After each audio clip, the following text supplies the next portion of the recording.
இப்படி இருக்கக்கூடிய டங்ஸ்டன் வந்து எதுக்காக பயன்படுத்துறாங்க?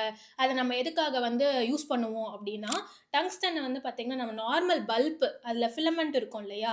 அந்த ஃபிலமென்ட்டே வந்து டங்ஸ்டனால உருவாக்கப்பட்டது. அது மட்டும் இல்லாம, மிலிட்டரில வந்து மிசைல்ஸ்லாம் யூஸ் பண்றாங்க இல்லையா? அந்த மிசைல்ஸுமே இந்த ஸ்ட்ராங்கஸ்ட் மெட்டலான டங்ஸ்டன்ல தான் வந்து உருவாக்குறாங்க. அது மட்டும் இல்லாம, நெறைய விஷயங்களுக்கு எக்ஸ்ரே டியூப் ஆ ஃபேக்டரிஸ்ல வந்து பார்த்தீங்கன்னா, மெட்டல்ல வந்து ஹெவி மெட்டல்ஸ்லாம் நெறைய இருக்கும். அத கட் பண்றதுக்கு இந்த டங்ஸ்டன தான் வந்து யூஸ் பண்ணுவாங்க. ஏன்னா, இந்த டங்ஸ்டனோட ஹீட்டிங் பாயிண்ட் அதாவது மெல்டிங் பாயிண்ட் அப்படின்றது ரொம்பவே அதிகம். அவ்ளோ சீக்கிரம் வந்து இந்த மெட்டல் வந்து உருகிடாது. அதனால தான் இது வேர்ல்ட்ஸ் ஸ்ட்ராங்கஸ்ட் மெட்டலா வந்து இருக்கு.